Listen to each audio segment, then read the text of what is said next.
أعوذ بالله من الشيطان الرجيم. بسم الله الرحمن الرحيم. يا بني إنها إن تك مثقال حبة من خردل فتكن في صخرة أو في السماوات أو في الأرض يأت بها الله إن الله لطيف خبير. يا بني أقم الصلاة وأمر بالمعروف وانه عن المنكر واصبر على ما أصابك إن ذلك من عزم الأمور.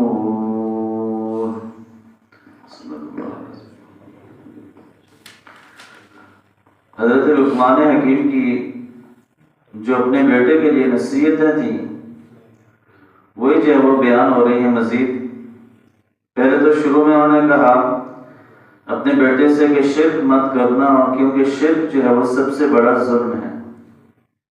پھر اللہ تعالیٰ نے انسان کو والدین کے ساتھ حسن سلوک کی تاکید کی اور ساتھ یہ بتا دیا کہ اگر والدین بھی آپ کو شرک پر مجبور کریں، دباؤ دیں، تو ان کی بات جو ہے وہ نہیں ماننی بلکہ اللہ کا حکم ماننا ہے. البتہ دنیاوی معاملات کے اندر، دنیا کے اندر ان کے ساتھ حسن سلوک سے پیش آنا ہے، چاہے وہ آپ کے والدین مسلمان ہیں غیر مسلم ہیں، لیکن ان کے جو ادب اور احترام ہے اس کے اندر کمی نہیں آنے دیں. تو یہاں پر اللہ تعالیٰ نے مزید جو ہے وہ ان کی جو نصیحتیں تھیں وہ اس کا ذکر کیا کہ یا بنیا، کہ اے میرے بیٹے، انہا ان تک مثقال حبۃ من خردل، کہ اگر رائی کے دانے کے برابر بھی کوئی آپ کی نیکی ہو یا برائی ہو، فتکن فی صخرۃ، اور پھر وہ ہو کسی چٹان میں، پتھر کے اندر، او فی السماوات، یا آسمانوں میں، او فی الارض، یا پھر جو ہے وہ زمین کے اندر ہو، زمین میں ہو، یأتی بہ اللہ، اللہ اس کو جو ہے وہ لے آئے گا. ان اللہ لطیف خبیر، بے شک اللہ تعالی بڑا باریک بین اور باخبر ہے. اب یہاں پر اللہ تعالیٰ نے ایک انتہائی عام بات کی طرف توجہ دلائی ہے کہ جو ہم نیکی کرتے ہیں، جو ہم اچھا عمل کرتے ہیں، یا جو بھی ہم کوئی اگر برائی کریں گے، برا عمل کریں گے، ایک ایک چیز اللہ کے علم کے اندر ہے. اللہ تعالیٰ سے کوئی بھی چیز چھپا نہیں سکتا انسان. جس سورہ زلزال میں کہا کہ فَمَن يَعْمَلْ مِثْقَالَ ذَرَّةٍ خَيْرًا يَرَهُ وَمَن يَعْمَلْ مِثْقَالَ ذَرَّةٍ شَرًّا يَرَهُ، کہ جو ذرہ برابر بھی نیکی کرے گا وہ بھی اس کو وہاں پر دیکھ لے گا، حشر کے میدان میں اس کے سامنے آ جائے گا. اور اس طرح ذرہ برابر بھی کوئی برائی کرے گا تو وہ بھی اس کو وہاں پر کیا ہے، پا لے گا، اس کو دیکھ لے گا. گویا انسان کو جب وہ نیک عمل کرنا ہے تو اس بات کی فکر نہیں کرنے کہ یہ قبول ہوگا یا نہیں ہوگا، یا اس کا صلہ کب ملے گا. اللہ تعالیٰ ایک ایک نیکی کا اجر جو ہے وہ انسان کو دے گا، ایک ایک چیز کا اجر. اور یہ جو مثال دی کہ رائی کے دانے کے برابر، رائی کا دانہ بالکل چھوٹا ہوتا ہے کہ اگر اتنا سا عمل بھی ہوا. اور قرآن مجید کے اندر جو ہے وہ مزید جو ہے وہ ایک چیز کا بھی ذکر ہے کہ جو کھجور کی جو ہے وہ گٹلی ہوتی ہے اس کے اوپر جو جھلی ہوتی ہے، تو رائی کا دانہ جو ہے وہ اس سے بھی زیادہ چھوٹا ہوتا ہے، اس کی بھی مثال دی گئی. لیکن یہاں پر رائی کے دانے کی مثال دی کہ اگر اتنا آپ کا چھوٹا عمل بھی ہوگا، جو بھی ہے، چاہے اچھائی ہے یا برائی ہے، اور آپ نے وہ کسی بھی جگہ جا کر کی ہو، یعنی کسی پہاڑ کے اندر چھپ کر برائی کی ہو یا نیکی کی ہو، آسمانوں کی بلندیوں کے اوپر جا کر کی ہو یا زمین کے اندر کی ہو، زمین کے اوپر کی ہو، یہ سب چیزیں کیا ہیں؟ اللہ کے علم کے اندر ہے. یأتی بہ اللہ، اس سے مراد یہ ہے کہ اللہ تعالیٰ وہ آپ کے سامنے لے آئے گا ساری چیزیں. اس لیے یہ واضح پیغام ہے کہ اللہ سے کوئی چیز ہم چھپا نہیں سکتے. اللہ تعالیٰ ہر چیز سے باخبر ہے.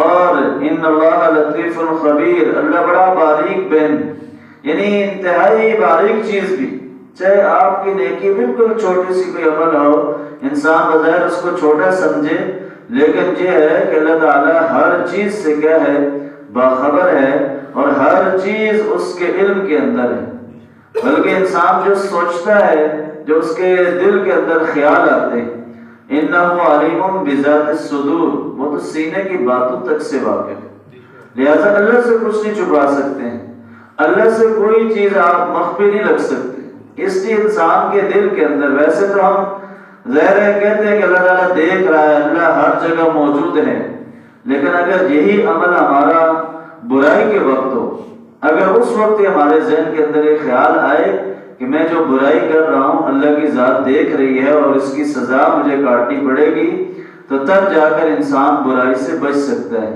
اس لیے کہ ظاہر انسان چھپ کر کوئی برائی کرتا ہے کہیں خفیہ طور پر کہ کہیں کوئی دیکھ نہ لے، لیکن اللہ کی ذات تو ہر جگہ موجود ہے، لہذا اللہ سے کوئی معاملہ چھپا نہیں سکتے ہیں۔ اور جو نیکی کریں گے تو نیکی کے بعد جو ہے وہ آپ کو اس کا اجر ضرور ملے گا، اور اللہ کے علاوہ کوئی اس کا اجر نہیں دے سکتا ہے۔ اور نیکی کے بعد آپ انسان جو ہے وہ اس کو ضائع نہ کرے، اس کو اگر لوگوں کے سامنے بڑھا چڑھا کر بیان کرے گا کہ میں نے یہ کیا ہے، تو وہ نیکی اس کی ضائع ہو جائے گی، بجائے اس کے جو ہے وہ لوگوں کے سامنے بیان کرنے کے اس کو جو ہے وہ بس بھول جائے۔ نیکی کر اور دریا میں ڈال، اس سے مراد یہ ہے کہ نیکی کرنے کے بعد انسان بھول جائے، ورنہ شیطان اگر اس کو بار بار اس نیکی کا یاد دلائے گا تو وہ اس کی نیکی بھی جو ہے وہ ضائع ہو سکتی ہے، انسان کے اندر اگر غرور اور تکبر آ جائے۔ تو اس لیے انسان کوئی بھی چیز جو ہے وہ اللہ تعالیٰ سے چھپا نہیں سکتا ہے۔ آگے مزید فرمایا کہ یا بنی اقم الصلاۃ وامر بالمعروف، کہ اے میرے بیٹے نماز قائم کرو، وامر بالمعروف ونہی عن المنکر، اور نیکی کا حکم دو اور برائی سے روکو۔ پہلی بات جو ذکر کی اس آیت کے اندر کہ اقم الصلاۃ، کہ نماز قائم کرو، نماز اللہ کی یاد کے لیے، اقم الصلاۃ لذکری، کہ نماز میری یاد کے لیے قائم کرو۔ اب ظاہر ہے انسان دیکھیں اگر وہ اس نے ایمان بھی قبول کر لیا، وہ اس نے کلمہ بھی پڑھ لیا، تو اب اللہ تعالیٰ نے جو نماز کا سلسلہ رکھا ہے یہ اس لیے کہ تاکہ انسان غفلت کے اندر نہ پڑ جائے، اور تاکہ کہیں مجھے بھول نہ جائے، کیونکہ انسان نسیان سے ہے یا بھولنے کے اندر بہت جلدی کرتا ہے۔ تو اس لیے اللہ تعالیٰ نے دن میں 5 بار ہمیں بلایا ہے کہ تاکہ صبح، دوپہر، شام، رات سونے تک، تاکہ اللہ کی یاد کے اندر ہم کیا ہیں، بار بار اللہ کی یاد کی طرف آئیں، اور تاکہ ہمارے دل کے اندر وہ برائیاں اور باقی چیزیں جو ہے وہ جڑ نہ پکڑ سکیں۔ تو اس لیے نماز قائم کرنے سے مراد یہ ہے کہ انسان اللہ تعالیٰ کے ایک حکم کی جو ہے وہ پابندی کرے۔ ویسے تو نماز کے جو فرائض ہیں، جو اس کے ارکان ہیں، ان سب چیزوں کو انتہائی اہتمام کے ساتھ، خشوع اور خضوع کے ساتھ جو ہے وہ ادا کرنا، یہ بھی اقامت الصلاۃ کہلاتا ہے۔ لیکن نماز کے بعد والی جو زندگی ہے، مسجد کے بعد جو اعمال ہیں، مسجد سے باہر نکلنے کے بعد جو باقی لوگوں کے ساتھ معاملات ہیں، حسن سلوک ہے، ان ساری چیزوں کا خیال رکھے گا، تب جا کر اقامت الصلاۃ کا معنی صحیح معنوں میں جو ہے وہ پورا ہوگا۔ اس لیے نماز جو ہے وہ کسی بھی حال میں اس کو جو ہے وہ چھوڑنے کی اجازت نہیں۔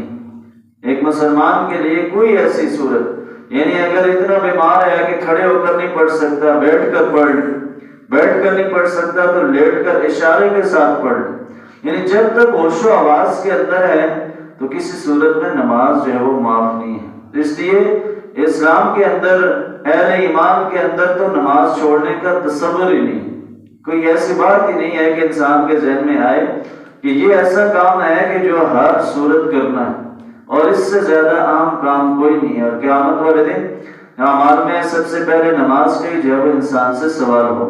تو اس لیے پابندی کے ساتھ نماز باجماعت کا اہتمام کرنا، یہی جو ہے وہ اقامت الصلاۃ ہے۔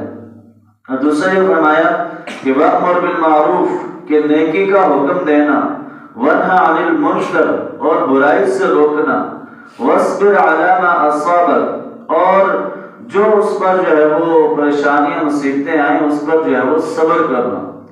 امر بالمعروف و نہی عن المنکر، یہ اس امت کا ایک خاص فریضہ بھی ہے کہ اللہ تعالیٰ نے اس امت کو جو ہے وہ اس عام کام کے لیے منتخب بھی کیا.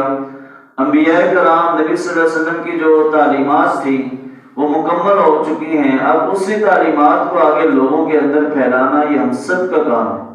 اور واضح طور پر پیغام ہے کہ نیکی یہ نہیں ہے کہ انسان صرف خود جو ہے وہ اچھا بنے، یعنی خود بھی نیک اعمال کرنے ہیں اور دوسروں کو بھی نیکی کے اوپر لگانا ہے. یا ایھا الذین آمنوا قوا انفسکم واہلیکم نارا، کہ اے اہل ایمان اپنے آپ کو اور اپنے گھر والوں کو آگ سے بچاؤ، یعنی اپنے گھر والوں کی بھی فکر کرنی ہے، ان کو بھی نیکی کے راستے کے اوپر لگانا ہے. اور یہ انتہائی بہترین کام ہے. اور ظاہر جو اس کو کرے گا تو اللہ تعالیٰ اس کو جو ہے وہ ضرور جو ہے اس کا اجر عطا فرمائیں گے. اس لیے جہاں بھی ہو سکے انسان کو جہاں بھی موقع ملتا ہے، اچھی بات جس مجلس کے اندر بھی بیٹھے وہاں پر اللہ اور اس کے رسول کا نام جو ہے وہ لازمی اس کا جو ہے وہ تذکرہ ہو.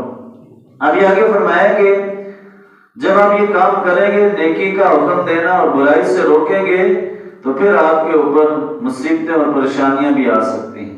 وَاصْبِرْ عَلَىٰ مَا أَصَابَكَ، کہ جو مسائل پریشانیاں آئیں تو اس پر پھر کیا کرنا ہے؟ صبر کرنا ہے.